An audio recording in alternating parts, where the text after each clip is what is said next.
Hi, ladies and gentlemen. Welcome to Watch Your Six. I'm Jason Edwards, and we look forward to talking today about a particular topic we call market timing. So we see whenever there's a little craziness in the market, for example, the latest discussion is tariffs, market contraction. You start hearing terms like recession, market correction, and then people start to second guess themselves. So it's really critical when you're investing that you have a team. I can't say it enough, but have individuals that can watch your blind spot, but also educate you.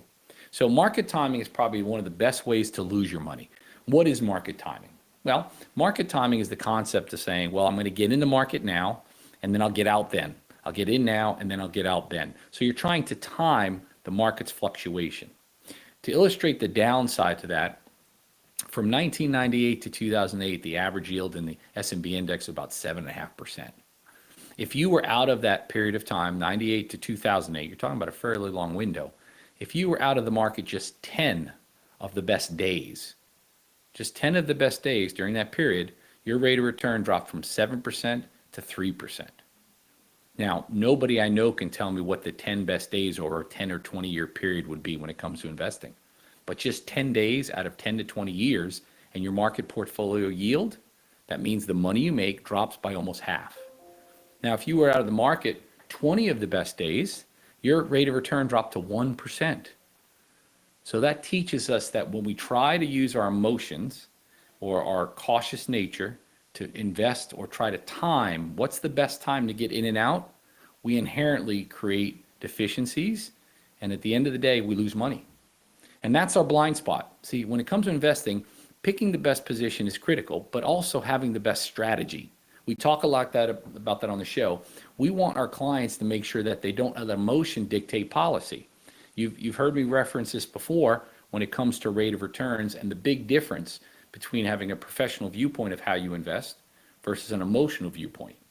We've talked about numbers, and those numbers help sort of dictate what we see happen when people use their emotions. Again, another stat that we've shared with you before, from 1994 to 2004, the average yield in the S&P was roughly about 6 to 7%. That seems to be a norm. But the average investor, that's you, the public, did only 3%. Why? Well, because you let your emotion dictate your policy. You reasoned, well, the market's dropping, maybe I should get out and then I'll get back in later. Well, now you're market timing. And that's a critical deficiency. That's a death stroke when it comes to your investing and your capabilities. So we want you to make sure that you have a complete picture, that you don't let emotion guide your decisions. I'm sure if I asked you over the years, if you had decisions that you made on an emotional basis, there's probably a lot of regrets. And that's what happens with investing. We never let emotion or fads guide our investment policies. Another thing to think about, and we talk a lot about this on the show, is making sure that you have an all-encompassing viewpoint of your investment. Again, watching your six has to do with what am I not aware of? So does my investment have exposure to different parts of the world? Does my investment have exposure to different policies? What about tax policies? They impact my investment. What are the issues as it relates to globalization? I mean, there's so many things to think about. But again, it really boils down to having a sound systemic strategy and sticking to that strategy. And that's where people sort of get into mistakes and make errors, and that's where they also get taken advantage of.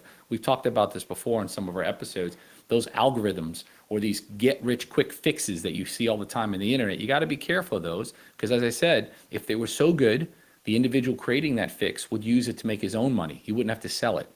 So there is no necessary golden spoon, but there is some sound tactics that if you deploy them, you will be successful. That's proven. You've got data to show those facts. You can research the information. Now, in addition to market timing is consistency. You have to stay in the market and not get bluffed by market corrections. Why do I say that? Well, remember, a market correction by definition is not a bear market. There are big differences. Market correction is if the market drops less than 20%.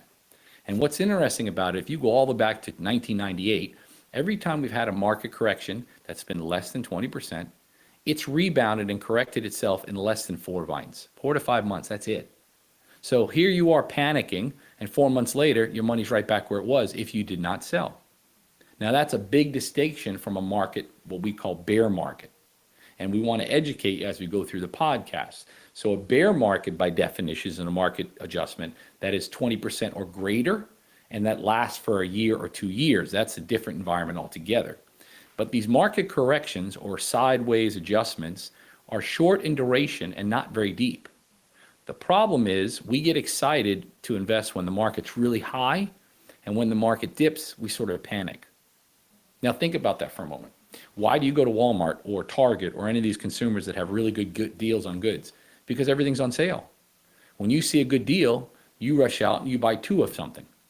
The market is the only place that when things go on sale, people don't choose to buy. In fact, what they do is the opposite. They want to sell. So again, we've referenced some of the world's investors, and there's one very well-known investor, won't quote him, but his methodology is when everybody's fearful or scared, I buy. And that's necessarily, not necessarily great practice, but it does give you something to think about. When markets correct, you're simply talking about an adjustment on a particular value. But as you've seen, if you've been in the market for years and had decent investment strategies, what goes down must go up. So take advantage of that. Look at the opportunities and maybe revisiting your portfolio. Sit down with your market investment group, whoever you have, your financial planners, your financial advisors. Sit down and talk to them and say, hey, how's my portfolio set up? What are some of the ways that maybe I could maximize opportunity? Don't necessarily look at making those adjustments on the fly. Again, we reiterate that market timing or the propensity to pull your money out, put your money in, is a great way to lose money. Another thing people don't realize is the taxation associated with that. Remember, when you sell something, you're creating a taxable event, whether it's a gain or a loss. So again, once you sell, you're locking in whatever that situation was. Your gain is locked in. You've minimized the ability for you to grow further at that time, and now you've created a tax liability that you may have to pay money on, even if you don't need the money. Or from a tax perspective, you may have a situation where you've garnered some losses, but that's another discussion altogether. In addition to market timing, you could use this another way, and you could use a strategy that we talk a lot about. It's called DCA. Now, what's the difference between that and market timing? Well, market timing, you're trying to pick a point in time. You're saying, the third of the month or the fifth of the month at 10 o'clock, I'm going to invest. And then next month, I'll do a different day and a different time. Well, that's dramatically different than what we like is DCA, dollar cost averaging. There, what you're saying is the first of every month, I'm investing no matter what the market's doing.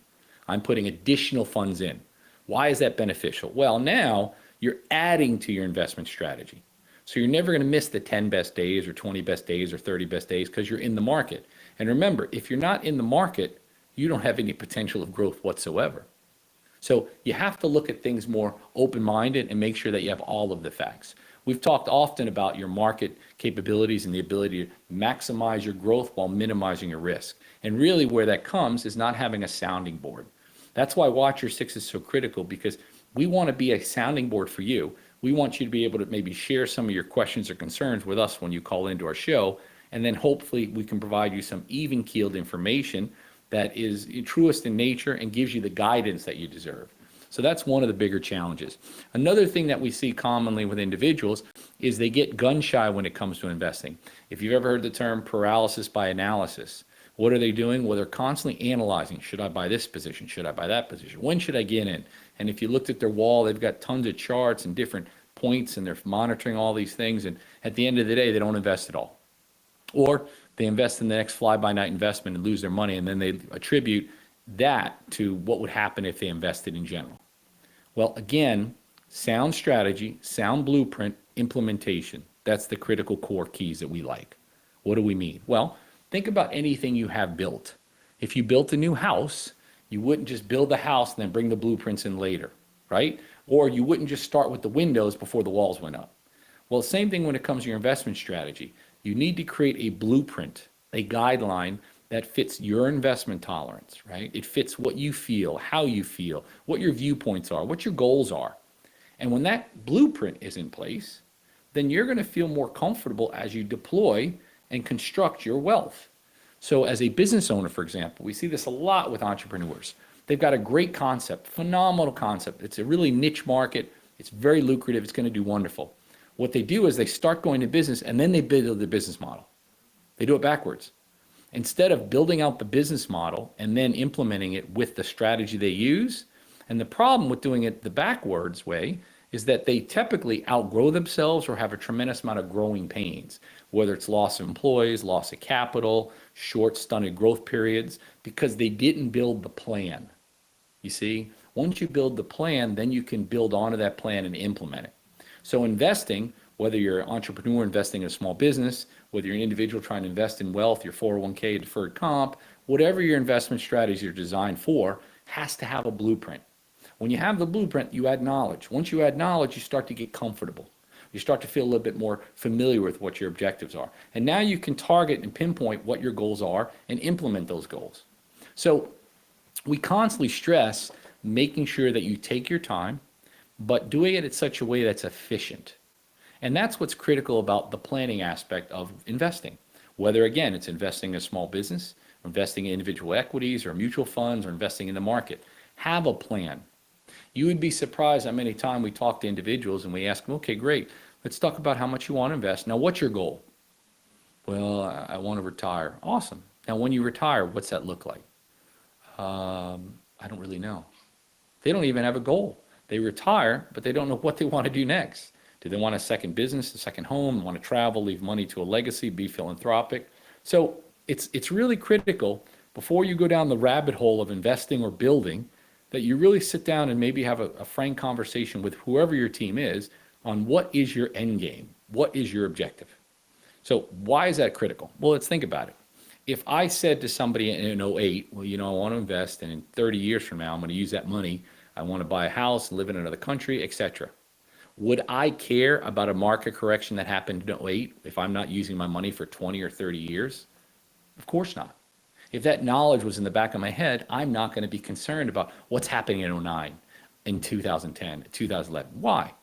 Well, history has shown, even with bear markets, you're talking 2 to 3 years of down market terms, the market eventually does what? It comes up.